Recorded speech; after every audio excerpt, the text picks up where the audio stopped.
또 추경주에 계시는 이제 문진의 원사님을 하나님께서 치료해 주고 해보시켜 주고 구원하여 주옵소서.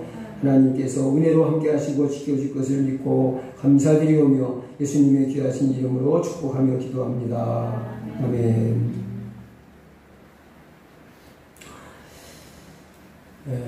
은혜 받으실 하나님 말씀은 다니엘서 9장 1절부터 6절까지 말씀을 보겠습니다. 구약성경 다니엘서 9장입니다.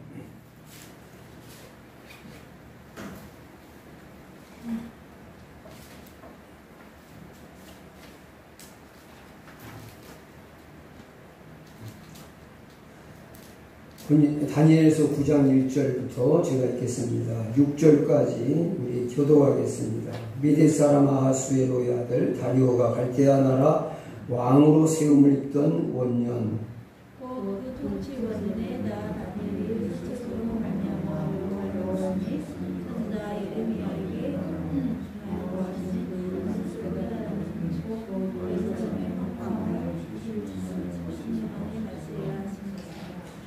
내가 금식하며 벼옷을 입고 죄를 무릅쓰고 주 하나님께 기도하며 간구하기를 결심하고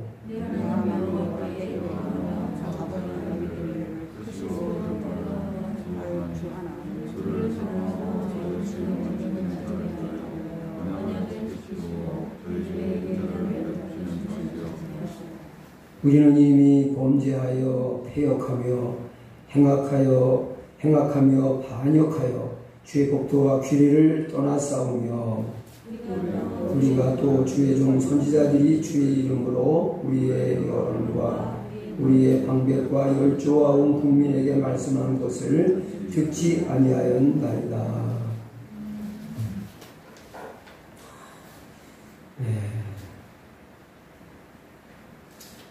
우리 서로 인사하겠습니다.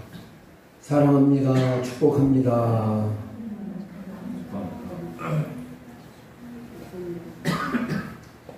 예, 여러분들 사랑하고 축복합니다. 오늘은 다니엘 기도의 비밀이라는 제목으로 말씀을 전하겠습니다. 어떤 목사님이 설교하는 것을 들었습니다. 그런데 제 기억에 남는 귀한 말씀이 있습니다. 그것은 사람은 기도한 만큼 나아갈 수 있다. 이런 말씀을 하시는데 그 말씀이 참 잊혀지지가 않고 마음에 남아 있습니다. 참 귀한 말씀이라는 생각이 들었습니다. 어떤 목사님의 간증을 또한 들었습니다. 그 목사님은 우리 한국 교회에는 여러 교파들이 있잖아요. 근데 장로교회 안에는 교파가 같은 장로교회에 있면서 이 교파가 좀 많습니다. 근데 교회 수가 제일 많은 교파가 합동측이라는 그런 교단인데 합동측 교단에서 그 목사님 일하시는 교회가 제가 알기로는 첫 번째 아니면 두 번째 갈 만큼 굉장히 많은 성도가 모이는 아주 아주 교회입니다. 큰 교회인데 그분보다 그 아버지 목사님을 이어서 아들이 목사님이 되셨는데 그 아들 목사님에 대한 관심을 사회자가 더 많이 가지는 것 같아요. 그래서 집안 가문 얘기를 하시는 걸 좀 들었는데요. 그 집안에는 그 기도용 외투가 할아버지, 아버지, 아들 이렇게 이어지는 외투가 있어요. 근데 보니까 털로 되어 있는 그런 외투가 가보라고 그러더라고요. 할아버지 때부터 추운 겨울에도 그걸 덮어 쓰고 기도를 해오셨다는 거예요. 그래서 제가 그 간증을 들으면서 영혼 구원이 그냥 되는 게 아니로구나. 수만 명의 교회가 그냥 모이는 게 아니로구나. 정말 무릎이 닳도록 기도하는 가운데 일어나는 하나님의 특별한 은혜로구나 하는 생각이 들었어요. 자, 제 이제 말씀을 본론적으로 들어가기 전에 다니엘을 여러분 한마디로 설명하라면은 다니엘은 이런 사람이다 하고 뭐라고 한마디로 표현할 수 있을까요? 네. 네, 다니엘 그러면은 기도를 빼놓고는 말할 수 없는 사람이죠. 한마디로 다니엘은 기도의 사람이었습니다. 기도를 빼놓고는 다니엘을 어떻게 설명할 방법이 없을 것입니다. 그는 숨을 쉬듯이 기도했습니다. 기도는 그의 호흡이었고 그의 삶이었습니다. 그의 인생이었습니다. 오늘 본문에도 중요한 것은 다니엘이 기도했다는 얘기죠. 그렇죠? 우리 3절을 한번 다 같이 읽어보세요. 내가 금식하며 베옷을 입고 죄를 무릅쓰고 주 하나님께 기도하며 간구하기를 결심하고 그리고 또 다음 후반부에 가서 봐도 20절에 그래요. 내가 이같이 말하여 기도하며 하면서 또 기도하는 이야기가 나오죠. 그러니까 이 다니엘서 9장의 장 제목이 여러 책을 보면은 장 제목을 다니엘의 기도라고 제목을 정하고 있어요. 근데 이게 다가 아니죠.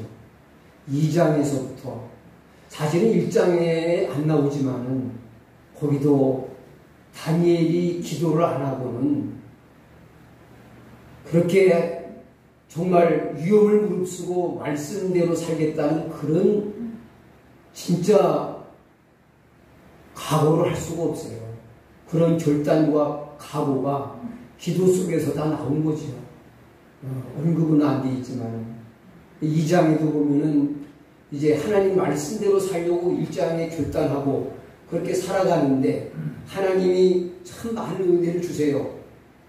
그러면 그렇게 기도하고 하나님의 말씀대로 살리라. 우상의 제물은 절대로 안 먹으리라. 그렇게 결심하고 살면은 좋은 일이 있어야 되잖아요. 우리 지금 흥겹게 찬양한 것처럼 하나님을 아버지라 부르는 자에게는 좋은 일이 있으리라, 크게 있으리라. 그래야 되잖아요. 그런데 2장에 바로 가서 엄청난 위기가 닥치죠. 바벨론 느부갓네살 왕이 바벨론 지혜자들에게 아주 특별한 명령을 내립니다. 너희들 내가 무슨 꿈을 꿔올게? 한번 얘기 좀 한번 알아맞혀봐. 그리고 그게 뭔 의미인지 해석까지 해. 하고 무슨 수수께끼 내듯이 이상한 요청을 하는 거예요. 그건 명령이지요. 어기면은 죽이겠다는 거예요. 왕의 명을 거역하는 것은 그건 죽음입니다. 사람의 지혜로는 해결할 방법이 없습니다. 어떤 뛰어난 지혜자, 박사, 술객 다 모아서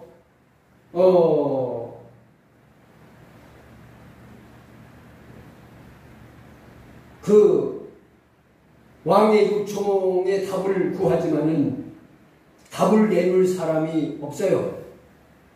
다니엘도 자기 생각과 자기 지혜와 능력으로는 답을 할 길이 없습니다. 막막합니다.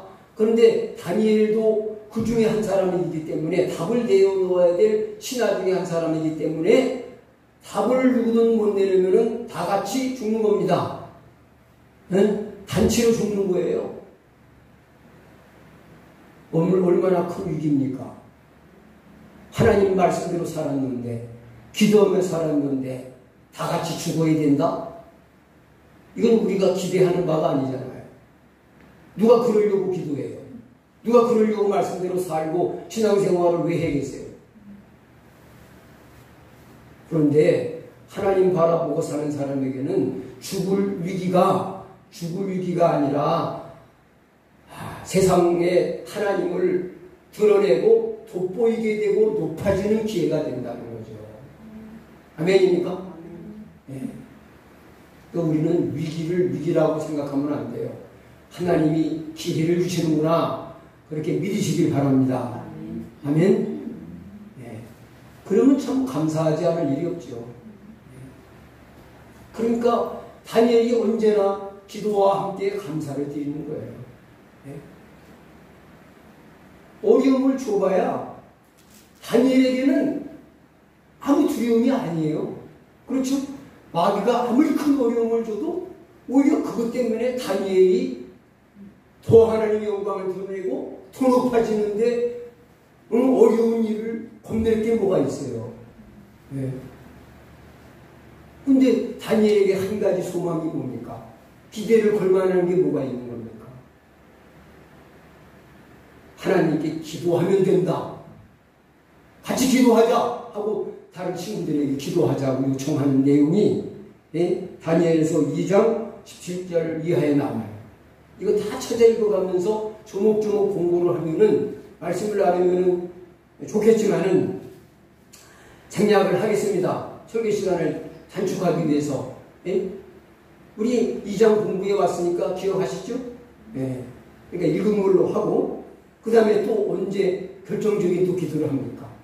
다니엘서 6장에 와가지고 다니엘이 점점 높아지고 이게 포로 주제에 노예 주제에 총리가 돼? 그것도 우리 세 총리 중에서 제일 높아? 제일 왕의 사랑을 받아? 아주 다른 이 고관들이 시기가 나가지고 견딜 수가 없어요. 이걸 어떻게 죽이나? 이걸 어떻게 없애버리나? 하다가 묘한 일 낸 게 뭐예요? 다니엘은 보니까 하나님께 늘 기도하다. 그러니까 이 나라의 신은 왕이다. 그러니까 왕 외에 다른 신에게 어떤 신에게든지 기도하는 자를 이제 법을 내려서 사자굴에다가 집어넣어서 사자 밥이 되게 하는 법을 만들자. 이렇게 법을 만들어가지고 왕에게 가서 이제 이런 법을 만들어 싸우니 왕이 도장을 찍어서 허락을 내시고 명을 내시고 여러 가지 공문을 써붙여서 전국이 다 알도록 해주십시오 하고 요청을 하죠. 네. 이 왕은, 이 어리석은 왕은 자기를 신처럼 높여주니까 그것만 좋아가지고 다니엘 죽이려고 지금 띠를 쓰는 줄도 모르고 이제 도장을 찍어서 허락을 해요. 다니엘은 이제 기도하다가 죽는구나 하는 것을 알았어요, 몰랐어요? 알았어요. 그렇다면 그럼 이제 기도를 그만해야 되겠네. 오늘부터 이제 기도 방학하고 기도를 그쳤어요? 아니에요. 전에 하던 대로 똑같이 가서 그 자리에서 창문 열어놓고 보란 듯이 기도하는 거예요. 이건 뭐예요? 다니엘이 기도에 목숨을 건 사람이라는 것을 보여주는 거 아니겠어요? 그래야 뭐예요? 나는 너희들이 나를 죽인다고 해도 나 기도하는 특권하는 주신 거하고 바꿀 수 없어. 그거 보여준 거 아닙니까? 그러니까 다윗이 뭘 중요하게 여겼는지 제일 중요한 게 그 사람이에요. 예? 돈 제일 좋아하는 사람은 그는 돈의 사람이고 하나님께 기도가 제일 중요하다는 건 뭐예요? 하나님이 내게 내 인생에 제일 중요한 분이라는 얘기 아닙니까? 난 그분하고 대화를 끊고는 못 살아. 그거 아닙니까? 그래 안 그래요? 네. 나는 하나님하고 대화를 끊고는 기도를 끊고는 나는 못 살아. 죽으면 죽었지 나는 하나님과 기도를 해야 돼. 하나님과 대화를 해야지 살아. 난 숨 못 쉬고는 못 살아. 숨 쉬어야 되겠어. 그거하고 똑같은 거예요. 여러분, 호흡처럼 기도가 중요한데 여러분과 저는 기도를 얼마큼 중요하게 생각합니까? 예? 얼마큼 중요하게 생각합니까? 여러분, 지식으로라도 기도가 중요하다는 거 인정하시죠? 예? 아멘이세요? 저도 아멘이에요. 근데 기도가 중요한 건 알겠는데 잘 돼요, 안 돼요? 네? 잘 안 돼요. 힘들어요. 가만히 앉아서 그게 뭐가 힘들어? 기도가 이렇게 힘든 줄 알았으면 제가 그렇게 쉽사리 신학교를 안 갔을 거예요. 아니, 제가 통신도로 신앙생활 하니까 기도가 어렵지가 않더라고요. 그래서 누가 시키지 않아도 새벽 기도, 저녁 기도를 쉬지 않았어요. 낮 기도는 내가 바쁘게 일하다 보니까 낮에는 못하고 거의 저녁 기도, 새벽 기도는 빠진 날이 거의 없었어요. 그래서 제가 아이고 목사님 참 쉽겠다, 전사님 참 쉽겠다, 기도가 참 즐겁네. 그래서 했더니 평신도 기도하는 거하고 목회자가 기도하는 거하고 마이가 똑같이 두질 않더라고요. 평신도 때는 기도가 쉬웠는데 목사가 되고 나니까 기도가 엄청 어려워요. 왜? 목사한 사람의 기도의 영향력이 더 크기 때문에 목사를 기도를 못하게 만들어야 그 교회 전체를 기도 못하게 만들고 기도를 못하게 만들어야 그 교회를 자기 마음대로 주물러 버리기 때문에 이게 힘든 거예요. 여러분, 평신도, 저는 그걸 알아요. 평신도 기도 생활보다 목사 기도 생활이 더 힘들어요. 왜? 마귀는 누구 기도를 방해해야 수지를 만든지를 알아요.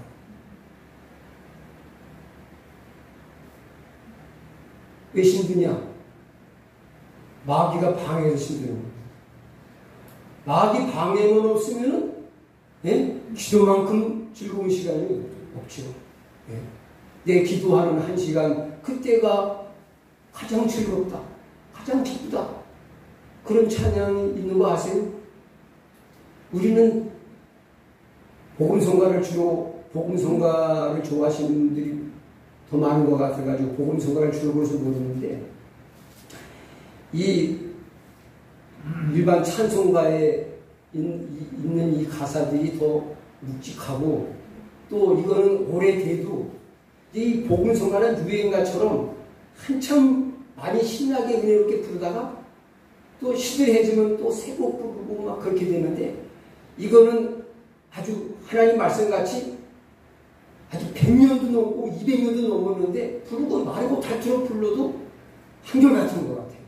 네. 그래서 여러분 복음성가도 저도 참 좋아해요. 은혜도 받고 좋아해요. 저도 이 찬송보다 복음성가가 더 여기 마음에 와서 닿는 부분들이 많은 건 사실이에요. 그런데 우리 일반 찬송도 많이 아시는 게 좋아요. 고전적인 거. 네. 어떤 목사님이 미국에서 한국인인데 고전 기독교 학교라는 학교를 운영하는데, 그 학교에는 아주 그 유치원생부터 대학생 정도 된 애들까지 다양하게 있나 봐요. 숫자가 많지 않은데 기독교 교육을 아주 성경적인 가장 기독교적인 교육을 하는 그런 교육기관을 이제 목회보다 그게 가치가 있게 여기셔가지고 목회하시다가 그런 학교를 세우셨는데, 우리 한국에도 지부를 세워온다고 해요. 근데 이제 우리는 학교 보내는 애들이 없고, 그래서 우리 손주들이 그 학교 들어가서 공부했으면 좋겠다.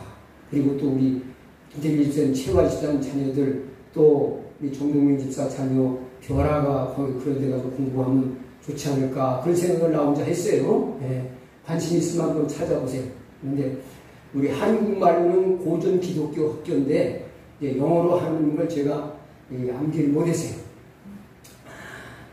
그러니까 이 곳이 좋은 곳이에요.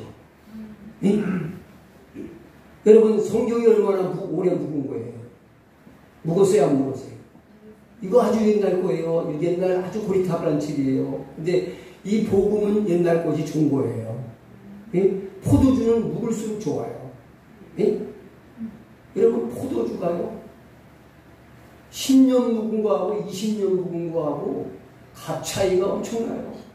100년 묵으면요 포도주 한 병에 100만 원도 넘어와요. 몇백만 원, 500만 원, 600만 원, 1000만 원 가는 그런 포도주도 있는 걸 제가 알고 있어요. 오래 묵을수록 값이 나가는 거예요. 새 것만 좋아하면 안 돼요.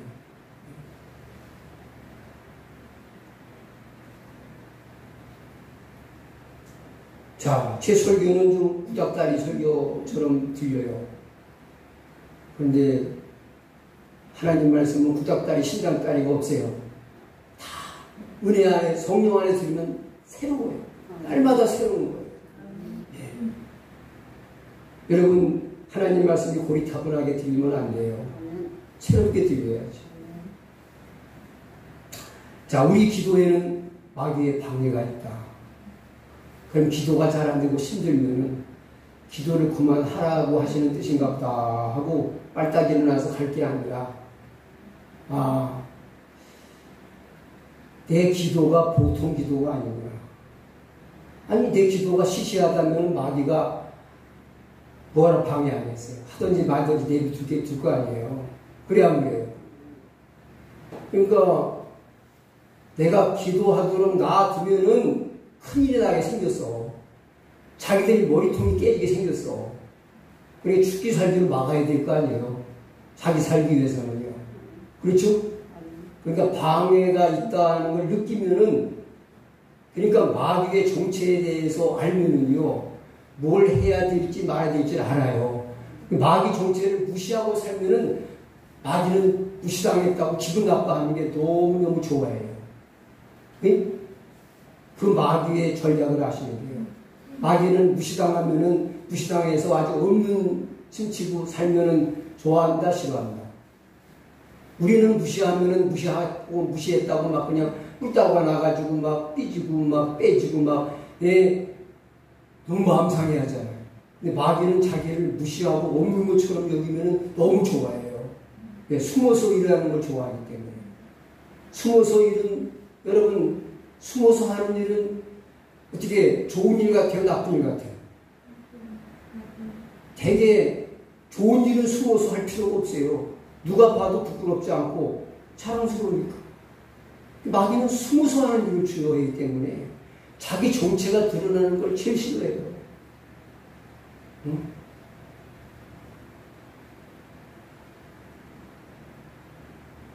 오늘도 아마 엄청 싫어할 것 같아요. 네. 지가 하는 일 중에서 가장 핵심적인 일을 내가 지금 들춰내고 있으니까 얼마나 지금 화가 나겠어요. 그래 안 그래요? 네?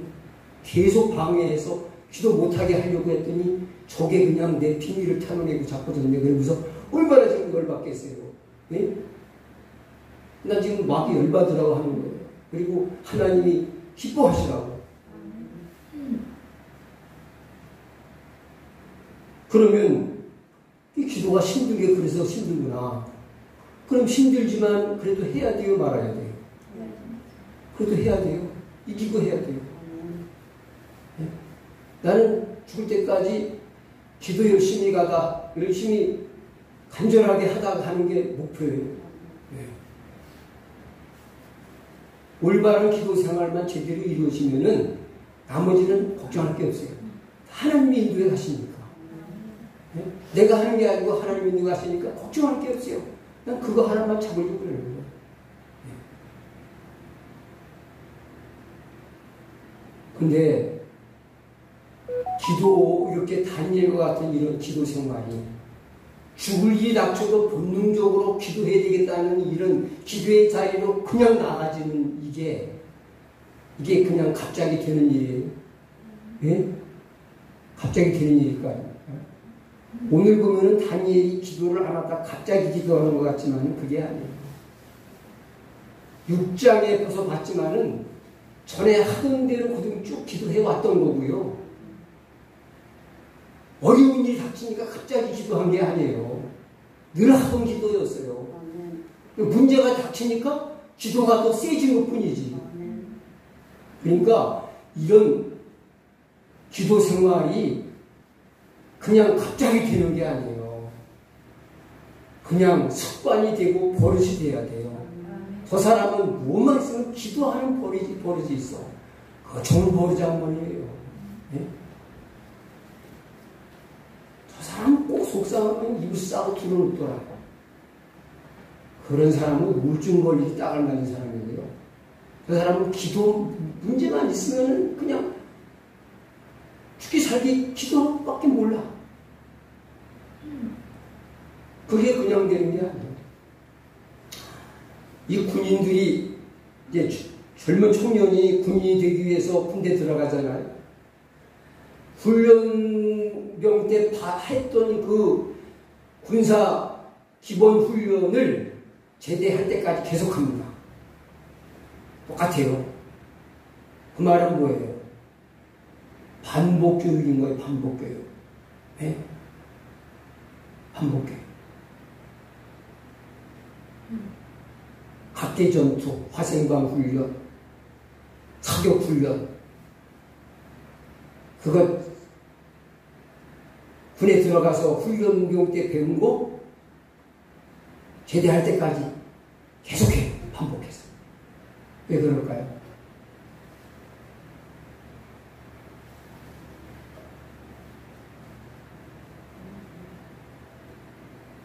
몸에 배가지고 위기가 닥치면 진짜 총을 쏴야 되고 진짜 적과 맞닥뜨리면 그냥 몸에 배가지고 그냥 나오게 행동으로 그냥 나오게 만들려고 그러는 거예요. 바로 우리에게 최고의 무기는 기도기 때문에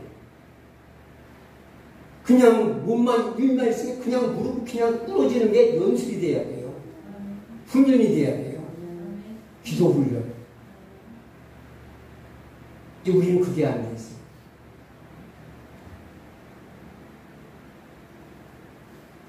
저는 청년 때 예수를 처음 믿고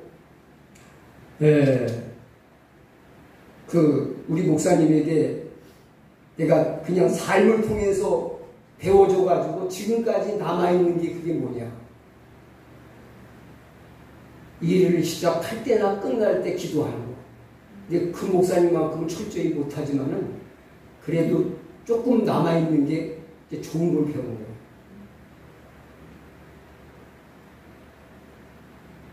목사님이 부르셔서 부르실 때는 해야 될 일이 있을 때 부르시죠. 가요. 그럼 목사님, 전사님 하고 부르면 들어와요 그랬더라고요. 들어가면 기도합시다. 밥상 나오면 기도합시다. 대화 끝나고 갈 때 기도합시다. 기도합시다. 입에 달려있어요. 기도합시다.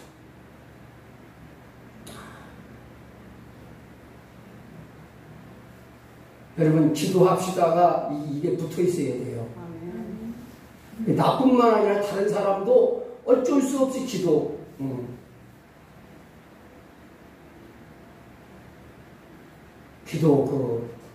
기도하자면요, 안 믿는 사람도, 강박하지 않은 사람들은, 거부하잖아요. 고맙다고 그래요. 제가 누님들이 여러분 계셔서 조카들이 많은데, 이렇게 내가 조카 가족들을 위해서 기도하고 있어. 근데 예수 안 믿는 그런 친구들이라도 삼촌 고마워요. 감사해요 그러지. 뭘 하고 기도해요? 그런 사람은 없어요.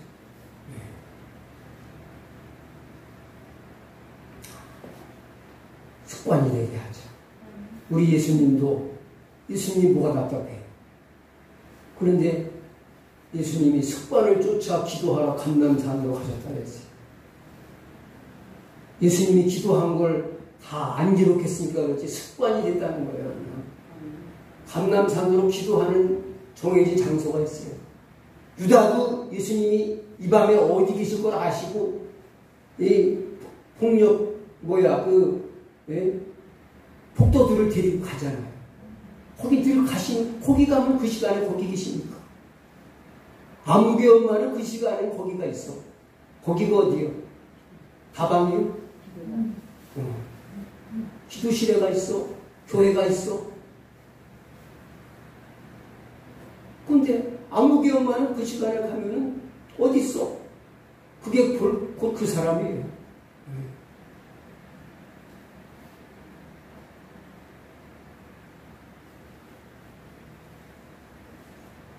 자, 다니엘이 기도하기 전에 먼저 뭘 했어요?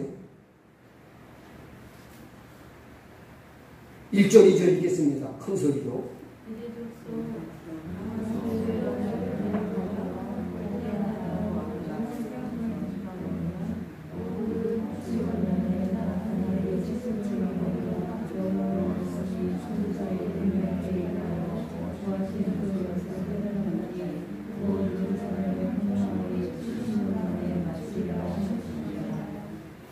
예, 이 말씀을 보면은 3절부터 다니엘이 기도를 늘 하던 기도지만 이제는 특별 기도에 들어간 거죠.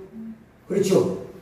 금식을 하고 막 베옷을 입고 죄를 무릅쓰고 특별 기도에 들어간 것이지 이제 늘 기도를 해오던 일이에요.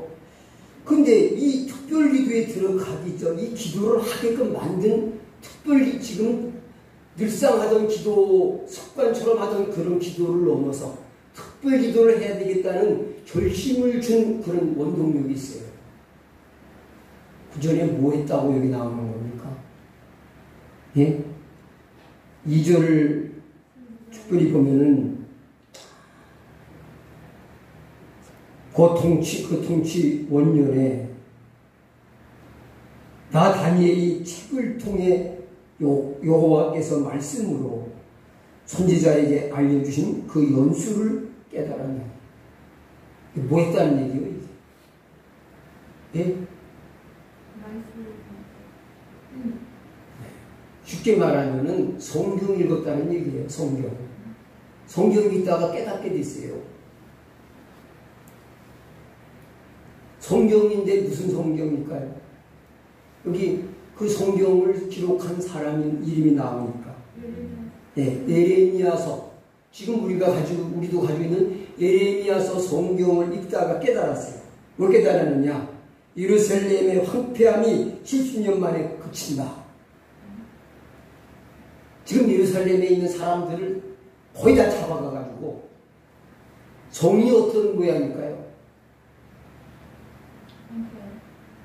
다 성이고 건물이고 다 부숴놓고 깨놓고 풍지박산 만들어놔가지고 폐허가 돼 있어요. 사람은 거의 다 잡혀갔어요. 그러면 성의 그 모습이 참담하겠죠. 황폐하겠죠. 그런데 이제 황폐함이 끝난다는 건 뭐예요?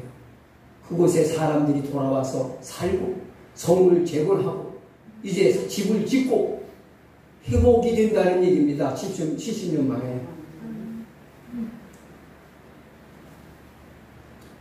이게 참 중요한 거예요.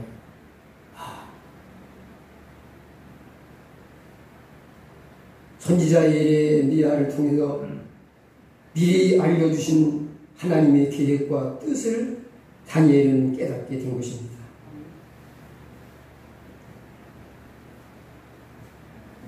자, 그러면 다니엘이 말씀을 깨닫고 기도하게 됐다는 얘기인데 이거는 우리에게 어떤 교훈을 줍니까?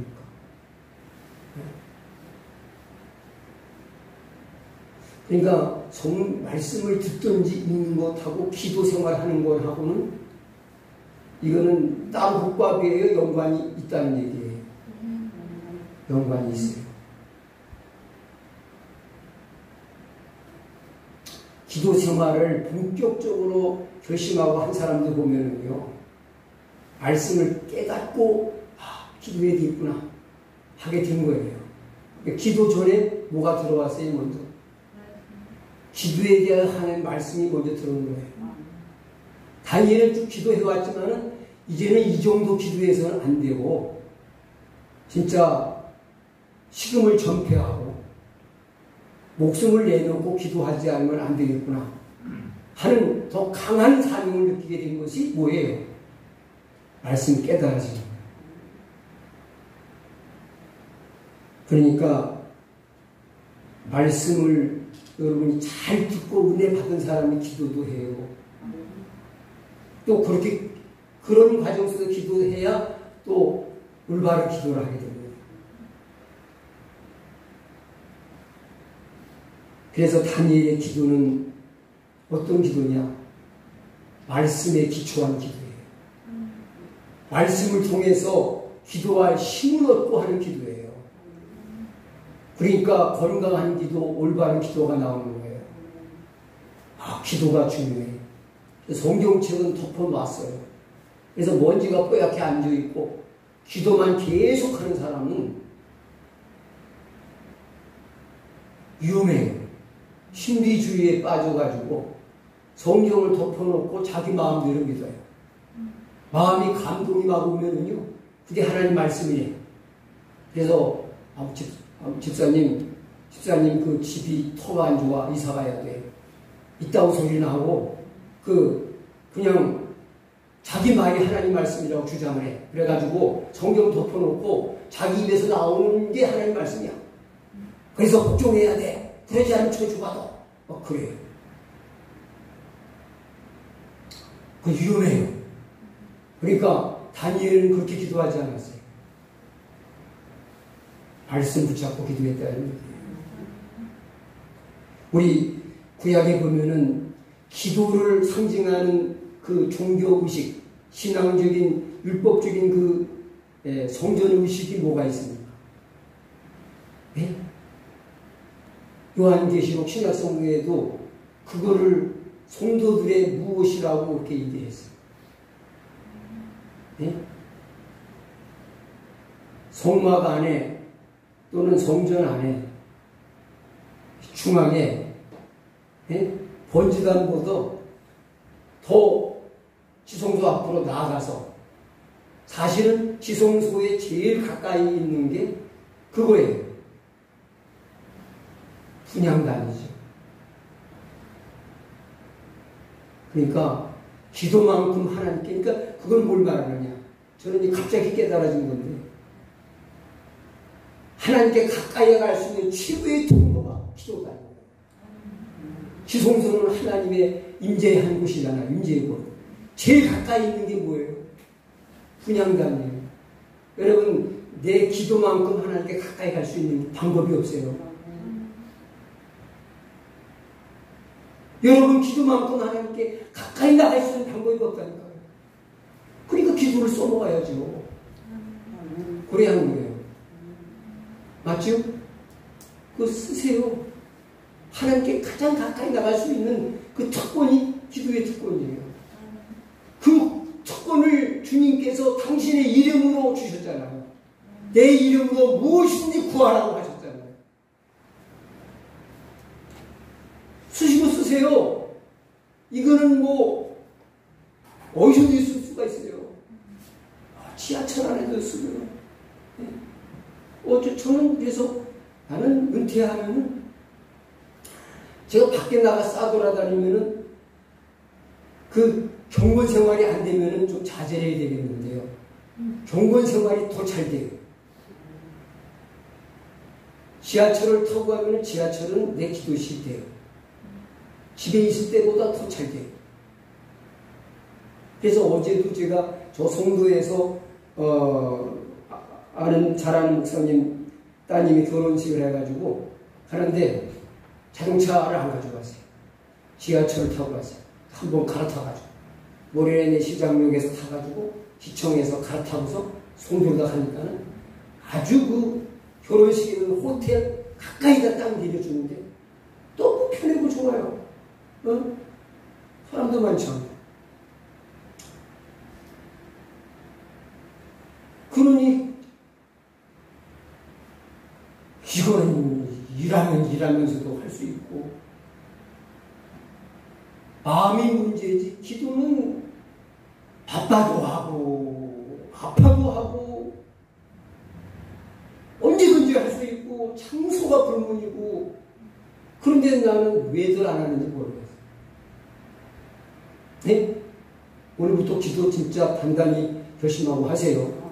오늘 제가 아무리 설교를 떠들어대도 기도를 한 번이라도 더하게 만들어야지 내가 하나님 말씀 제대로 전하는 거지. 똑같이 기도 안 하면은 이거 지금 끝나고 그만둬야 돼요.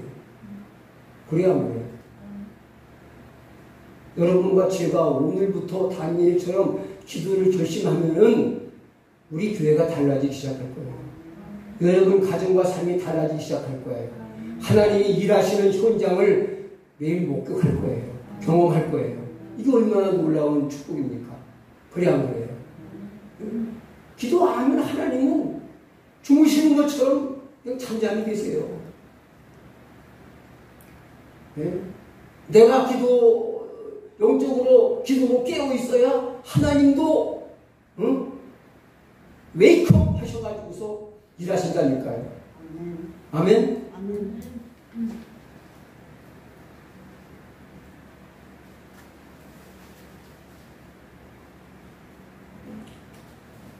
근데 그 분양할 때 그 피워 올리는 향을 사람이 맡아보고 아우 이 향 냄새 좋네. 이거 피워 드려야지. 마음대로 향기 좋은 걸 아무거나 드리면 되는 거예요? 아니에요. 출애굽기 30장 34절에 보면은 하나님이 향 만드는 법을 정해 주셨어요. 법대로 만든 향만 하나님 받으시겠다는 거예요. 사람 마음대로 만드는 건 안 받으신다는 거예요. 법대로 만드는 게 뭐예요? 말씀을 따라 기도해야 받으시겠다는 거예요. 다니엘의 기도가 아주 백발백중 응답되고 그냥 아름답게 이루어지는 것은요. 말씀대로 기도하니까 하나님이 기쁘게 받으시고 응답하시는 거죠. 그러니까 성경을 덮어놓고 기도하지 말고 성경을 펴놓고 말씀을 이루하면서 소리내서 읽고 소리내서 기도하면서 이제 은혜의 보좌 앞으로 나가야 돼요. 네? 그 나답과 아비후라는 제사장이 하나님이 명령하지 아니한 다른 불, 다른 향을 피워 올렸다가 죽었어요. 네? 얼마나 두렵습니까? 그러니까 이 다니엘이 진짜 결사적으로 기도를 결심하고 기도에 깊이 들어가기 전에 말씀을 펴놓고 읽은 것은 우리에게 큰 교훈과 도움이 되는 겁니다. 아멘? 그 다음에 자, 다니엘은 언약의 말씀을 읽다가 무엇을 깨달았기에 지금까지도 기도를 열심히 해왔는데 또 기도를 더 죽기 살기로 하겠다고 더더욱 큰 결심을 하게 됐을까? 근데 기도 내용을 보면은요, 우리 같으면 이제 기도 안 해도 되겠다 싶은 그런 말씀인 거예요. 왜? 이제 이것은 바벨론 포로가 돼서 이스라엘 백성들이 70년 동안 순환을 겪고 포로 생활에 힘들고 고달픈 생활을 살다가 70년 만에 이제 해방돼서 고국으로 돌아와서 이제 무너진 성벽과 성전을 다시 재건하고 집을 짓고 행복하게 살 수 있게 되는 회복의 날이 온다는 기쁜 소식이에요. 고대하던 소식이에요. 그럼 이제 기도가 이루어지고 소원이 이루어지는데 하던 기도도 이제 안 해도 되는 거 아니에요? 소원 성취가 되는 건데 민족적으로. 그런데 기도는 이제부터다 하는 마음처럼, 그런 마음을 가진 사람처럼, 이거는 뭐 큰일이 난 사람처럼 기도하잖아요. 예? 사자굴에 들어가서 죽느냐, 사자밥이 되느냐, 사느냐 할 때에도 그 음식은 안 했어요. 그런데 이런 좋은 소식을 발견하고 뭐 하려고 그 음식하고 그 힘든 그 음식 기도를 해가면서 죽기 살기로 기도를 하냐 이거요. 이해가 되세요? 안 되세요? 네? 오늘 말씀의 비밀은 이제 이게 핵심이에요. 그럼 답을 얘기해 보시라고. 이게 이해가 돼요? 우리 같으면 이제 작정 기도에 들어가고 특별 기도에 들어갈 때가 아니라 아우 이제 기도 안 해도 되겠네. 그래기 딱 좋은 때라 이거예요. 그게 시신들이 다 차가는 한 1년, 2년밖에 안 남았어요. 길게 보면 2년 정도. 그러니까 이제 거의 눈앞에 와 있어요. 그날이. 해방의 기쁨을 맞이할 그날이 지금 68년, 69년을 기다려왔는데 이제 다 된 거 아니에요?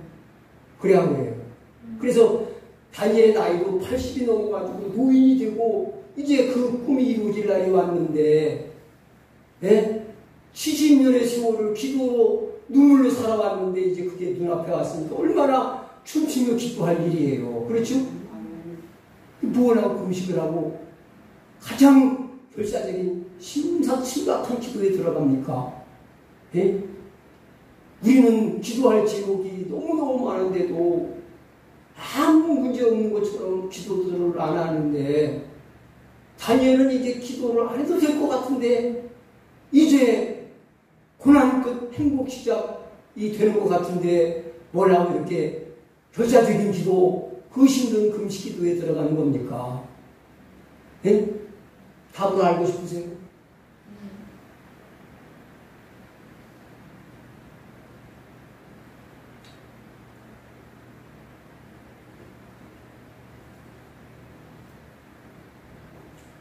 자, 해방을 맞이하고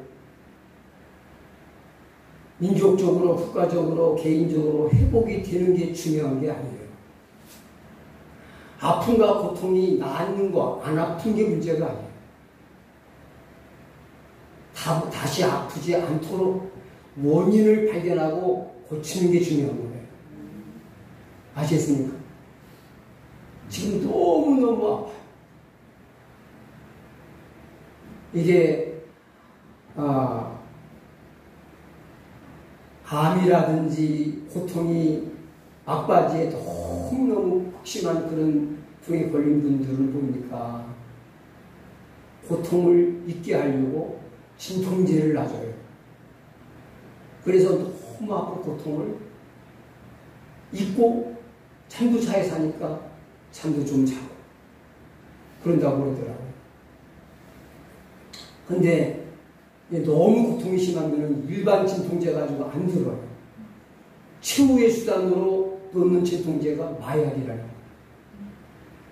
근데 요만큼 분량 나서 안 아팠는데 그 다음에는 그거 나가지고 그거 두세 번 맞으면은 그거 나가지고 고통이 안 멎어.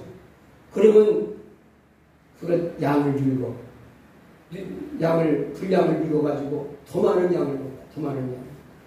마약을 그렇게 점점 양을 불려가니까 어떻게 하는 거야? 어차피 이 양반이 돌아가실 뿐이니까 이제 고통이나 덜하게 하려고 최후의 마지막 방법을 쓰는 거죠. 근데 그렇게 해서 안 아픈 게 그게 좋은 거예요. 나아가는 거예요. 행복으로 생명으로 나아가는 거예요. 아니에요. 아픈 게 낫는 게 문제가 아니에요. 암 때문에 그렇다면 암을 뿌리째 드러내는 게 중요한 거예요. 맞죠? 근데 지금 뭐예요? 이스라엘 백성들이 고통이 끝나갈 무렵에 와 있어요. 근데 아직까지 고통이 왜 왔는지를 못 깨닫고 있어요. 아시겠습니까? 그런데 다니엘이 못 깨닫는지 아세요? 여기 성경을 보면은 70년 만에 이제 끝나는데 앞으로 얼마 안 남았네? 좋다. 기쁘다. 그거는 껍데기만 하는 거예요. 다니엘은 70년 만에 회복된다는 70년 만에 회복되는 그 특별한 의미 속에서 하나님의 메시지, 에레미야가 예언한 하나님의 말씀과 책망과 그 아주 예리한 칼날 같은 말씀 속에 외쳤던 그 말씀을 제대로 깨닫게 된 거예요. 그러니까 기뻐할 수 없는 거예요. 네? 통할 수 없는 거예요. 왜? 회복의 날은 다가와서 고통은 포로 생활의 고난과 아픔은 이제 회복될 날이 다가왔지만 아직 이스라엘 백성들은 왜 우리가 70년 동안 이 고난을 받았는가? 왜 징계를 받았는가? 왜 고통스러워야만 했는가? 그걸 몰라요. 그러면 회복된 다음에 또다시 병이 도질 확률이 있어요, 없어요? 확률이 있는 게 아니라 100% 도지죠. 얼마 안가 도졌습니다. 그게 뭡니까? 지난번에 순념서 예언했죠?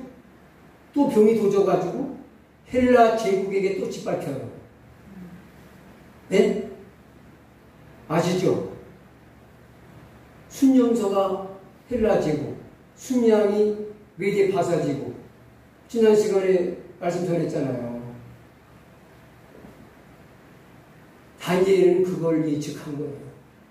민감적으로 민감하고 깨어 있습니다. 말씀을 통해서 하나님 말씀의 의미를 깨달으니까.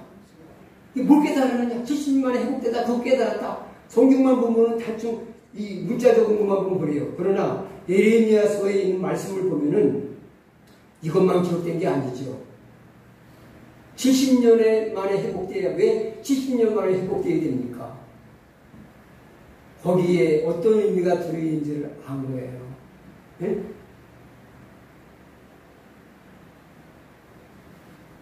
이거는 중요하니까 한번 중요한 데만 보겠습니다. 예레미야서 25장 9절 다 볼 게 아니고 11절만 읽겠습니다. 다 읽으려면 9절 14절까지 봐야 되는데 시간이 없으니까.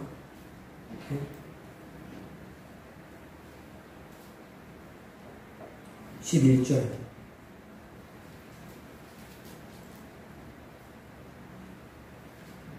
읽읍시다. 이 모든 땅이 폐허가 되어 놀랄 일이 될 것이며 이 민족들은 70년 동안 바벨론 왕을 섬기리라. 여호와의 말씀이니라. 70년이 끝나면 내가 바벨론 왕과 그 나라에 갈대아인의 땅을 그 죄악으로 말미암아 벌하여 영원히 폐허가 되게 하되. 자, 70년 만에 이스라엘 민족은 바벨론 왕을 섬기다가 해방된다는 말이 11절에 나오고, 그 다음에 그동안 하나님의 백성들을 괴롭히고 은근히 핍박했던 바벨론 제국은 무너뜨리시겠다라는 예언을, 바벨론 제국이라는 나라가 생겨나기도 전에 하나님이 예레미야 선지자에게 예언하셨던 거예요. 근데 이게 이루어질 때가 다 됐구나 하는 거를 이제 그 다니엘이 깨달은 거죠. 근데 34장으로 가겠습니다. 예레미야서 34장. 이것도 13절부터 22절까지 시간 나시면 집에 가셔서 다 읽어보시면 이제 깨닫게 되실 텐데, 우리 중요한 데만 보겠습니다. 14절입니다. 큰 소리로 예레미야 34장 14절. 너희 형제 히브리 사람이 내게 팔려왔거든. 너희는 7년 되는 해에 그를 놓아줄 것입니다.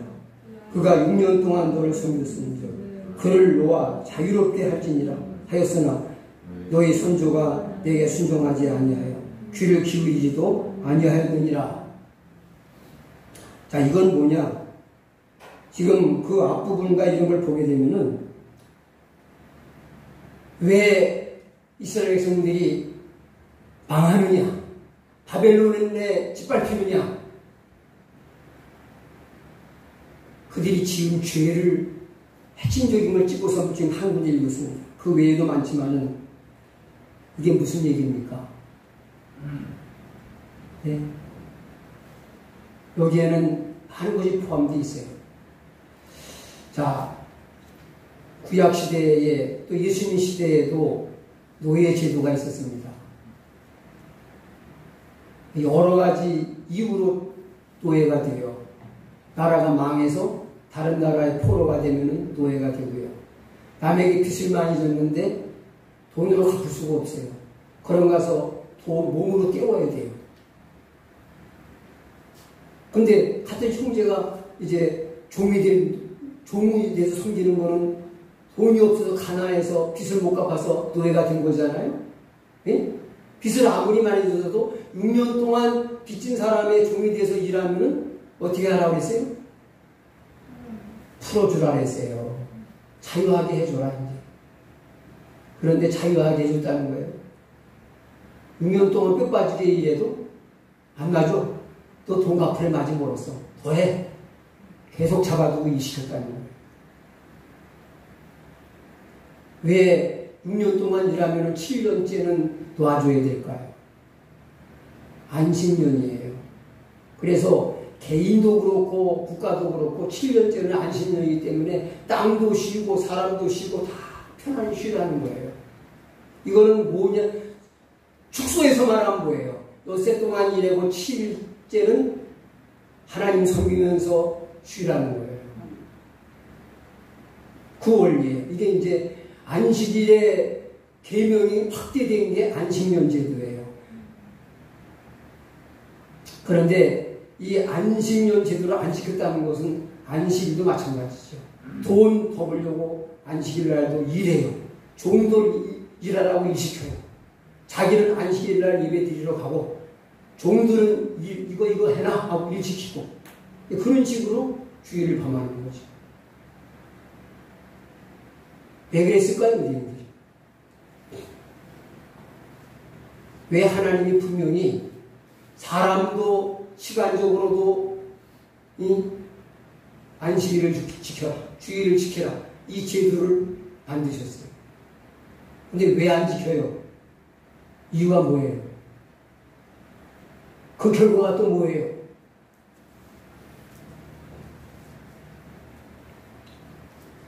아마 이 얘기를 안 하실 것 같아요. 네? 이걸 발견하셔야 돼요. 우리도 마찬가지예요. 똑같아요.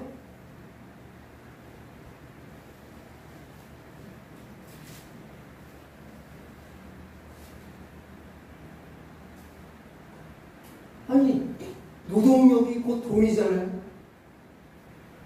그거 집에서 부자가 할 일 많이 있는데 일 잘하는 종을 내보내면 그 많은 일을 뭘로 해야 돼요? 품꾼을 사서 돈 들여서 일해야 되잖아요. 근데 그 종을 안 놓고 계속 부르면 그거는 돈 버는 거잖아요. 그러니까 놔주고 싶겠어요? 안 놔주고 싶겠어요? 안 놔주는 거. 놔주었던 종도 다시 잡아다가 너 돈 갚으려 가지 멀었어. 그 잡아다가 또 시켰다는 걸 나중에 보면 자세히 나옵니다. 여기 중요한 데만 봤지만. 땅도 6년 동안 농사지면은 7년째는 땅도 좀 줘야 되니까. 그게 과학적으로도 맞아요. 땅도 계속 농사지면은 땅도 피곤해요. 그래서 우리나라도 그래서요. 이 계속 그러니까 땅이 이제 시골에서 제대로 열면 못 매죠. 그런데 우리는 뭐 기독교 문화도 없고 그러니까 안식년을 갖기 뭐하니까 새 땅을 퍼다가 거기다가 그 부토라는 거예요. 그래가지고 농사 안 짓던 빨간 새 땅을 사다가 거기다가 뿌리고 그걸 시골에서 했습니다. 그 과학적으로도 하나님은 정확하세요. 부토를 하든지 아니면 땅이 쉬어야 되는 거예요. 그런데 농사 안 쉬어요. 1년 쉬면 손해가 얼마가 나는데. 주일날 일하면 얼마나 손해가 나는데. 식당 같은 거 하는 분들은 주일날 손님이 더 많은데. 토요일, 주일은 식사값도 많은 식당들이 더 받아요. 똑같은 메뉴인데 주일날은 평일에 10,000원 받던 걸 15,000원 받고 20,000원 받아요. 난 똑같은 메뉴를 토요일 주일날 가서 비싼 거 사 먹을 때가 제일 아주 속 쓰려요. 예? 똑같은 음식인데 평일에 왔을 때는 10,000원짜리 음식이 왜 이게 11,000원이 된 거야? 20,000원이 된 거야? 그런데 토요일날 장사를 안 해봐요. 이게 얼마나 손해가 됩니까? 다 우리가 말씀대로 못 사는 밑바탕에는 뭐냐? 욕심이 깔려있다는 거예요. 탐심. 유대인도 똑같아요. 그래서 안식일 주일 못 지켰어요. 또 사람 형제들을 노예로 풀어주는 거 안 했어요. 자, 그런데 하나님이 욕심 때문에 안식일 제대로 안 지키고 안식일 제대로 안 지키니까 아예 70년 동안 농사를 못 지게 만들었어요. 그 다음에 백성들은 대신 노예가 되게 만들었어요. 이건 뭐예요? 행한 대로 그대로 하나님이 거두게 하셨어요. 아주 틀려요. 이 70년에 대한 이 메시지가 다니엘에게 탁 깨달는 거예요. 왜 하필 70년이냐? 너희들이 욕심 때문에 안식년 안 지키고 욕심내고 살았지? 내가 70년 동안 아주 농사 아예 못 짓게 만들어. 너희들이 노예 안 놓아줬지? 너희들이 한번 70년 동안 노예가 돼서 한번 살아봐. 공의로우신 하나님은 율법적으로 심은 대로 그대로 거두게 하시는 것이라는 걸 깨닫게 됩니다. 근데 하나님이 너 한번 심은 대로 거둬라는 공만 있는 게 아니죠. 매 맞으면서 깨닫고 회개하고 돌아가. 욕심을 버리고 돌아가. 애굽에서 눈물 어린 노예 생활하면서 욕심 빼놓고 돌아와. 회개하고 돌아와. 그거 말씀하신 거 아니에요? 그거 못 깨닫고 돌아오면 또 뭐 합니까? 몇 년 안 가서 또 얻어가고 또 노예가 되는데 맞아요, 틀려요? 예? 여러분, 지금 여러분들이 주일날 일 안 하고 11조 해가면서 사는 게 손해보는 것 같지만 손해가 아니에요. 우리 병들어서 일 못하게 만들면요, 한 푼도 못 벌어요. 예? 그래야 왜? 하루 더 일해서 돈 벌겠다고 그러다가 한 달 일 못하게 만드시면 어쩔 거예요? 예? 하루 일하려고 하는 거 100일 일 못하게 만드시면 어떨 거예요? 하나님이 일 못하게 만드실 수 있어요? 없어요? 그러니까 사람의 계산대로 살지 말라는 거예요. 예? 하나님의 방법대로 말씀대로 살라는 거예요. 그래서 다니엘이 회개하는 기도가 뭐냐? 주여 말씀대로 살지 못했습니다. 주여 말씀대로 못 살았습니다. 하나님 그 음성 듣지 않았습니다. 그 음성 외면하고 안 들었습니다. 그 음성 안 들었습니다. 그거 계속 회개하는 거예요. 그래서 회개의 기도로 다 꽉 차 있어요. 하나님이 왜 이런 뼈아픈 징계를 주는가 깨달고 나니까 이게 밥이 목구멍으로 넘어가요. 이게 자연적으로 금식하는 거죠. 자, 이제는 다시 우리 민족이 포로가 돼서는 안 되겠다. 다시 예루살렘 성이 무너지는 일이 있어서는 안 됩니다. 이번에 회복해 주시면은 우리 정신 차리고 이제 똑바로 살아야 되겠다. 다니엘처럼 이거를 유대인들이 다 깨달았으면은 얼마나 좋았겠어요. 못 깨달아요. 똑같은 일, 좋은 일을 반복하면은 습관이 되고 축복이 되는데 나쁜 습관을 못 버려요. 예? 나쁜 습관을 못 버려요. 예? 욕심 따라 사는 거 그거 못 버려. 예?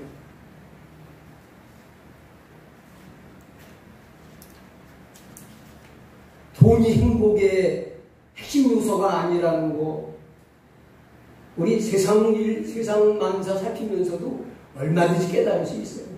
우리나라에 돈 많으신 분들 가문이 그렇게 행복한가요? 행복해요? 네? 돈 많고 주의 높은 분들 집안이 행복하냐고 한번 찾보세요. 돈을 가지지 말라는 것도 아니고 높은 주위에 오르라는 것도 아니에요. 그것이 인생의 최고의 목표고 행복이 아니라는 것은 깨닫고 뭘 알구나 사모하고 원하라는 얘기예요. 네? 저는 뭐가 축복인지 하나님이 깨닫게 해준 게 너무 감사해요. 그러니까 없어도 만족하며 감사할 거리가 많아요. 행복이 그게 아닌 걸 아니까. 축복이 그게 아닌 거라니까. 네? 뭐가 축복인지를 아니까.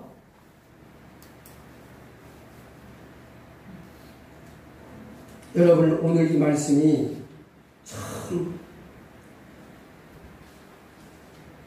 우리 그냥 성경만 봐가지고 몰라요. 이렇게 그 의미를 쫙 파악하고 나니까 다니엘이 왜 금식할 수밖에 없었는지, 왜 이렇게 죽기 살기로 기도할 수밖에 없었는지 좀 이해가 되잖아요. 근데 우리는 지금 내가 기도할 수밖에 없는 상황이라는 것을 뭘 알고나 있냐 이거예요. 네? 하나님 말씀을 제대로 읽고 깨달으면 제대로 내가 할 일이 보이는 거예요. 아, 이건 내가 높은 자리에 있다고, 등 따시고 배부르고 걱정 없이 산다고 나 혼자 평안하게 있을 때가 아니에요. 우리 민족을 위해서 기도해요. 지금 다니엘은요, 자기 개인 때문에 금식하며 이렇게 매달리는 거예요. 다른 사람 때문에 그런 거지. 다니엘은 제가 아는 지식으로는요, 이스라엘로 돌아오지 못하고 거기서 늙어서 죽어요. 이건 다니엘 개인의 문제가 아니에요. 그래서 여기 오늘 본문을 전부 읽으면서 19절까지가 오늘 사실 본문이거든요. 후반부는 다른 얘기고 19절까지, 19절 안에 우리라고 하는 말이 33번 나와요. 우리라는 건 뭐예요? 다니엘이 자기 개인의 문제 때문에, 자기 가정, 자기 개인의 문제 때문에 기도하는 게 아니에요. 이거는. 여러분, 우리는 혼자 사는 존재가 아닙니다. 우리는 서로 연관이 돼 있어요. 남의 집 아이가 문제아가 돼가지고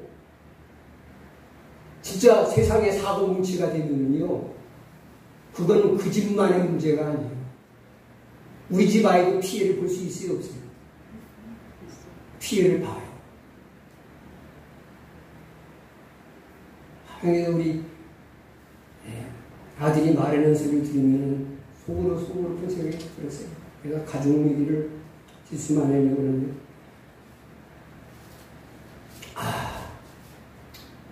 제가 언제 은혜를 받고 언제 좀 눈이 열릴까, 그런 생각이 듭니다. 요즘 애들, 특히 고등학교 남학생들 가르치기 힘들잖아요. 너무 진짜 질이 안 좋고 말도 안 듣고 선생님 가지고 놀려고 그러고 그런 애들을 보면은 부모를 만나게 되면 부모도 수준이 그 정도라고. 그래서 자기가 깨달은 거는 자식이 부모도 안 보고 그걸 알았다고 그래요. 그건 뭐 맞는 얘기인 것 같아요. 이게 뭐냐? 그런 애들을 보면 그런데요. 수업 안 들어와도 좋다. 또는 안 배워도 된다. 추석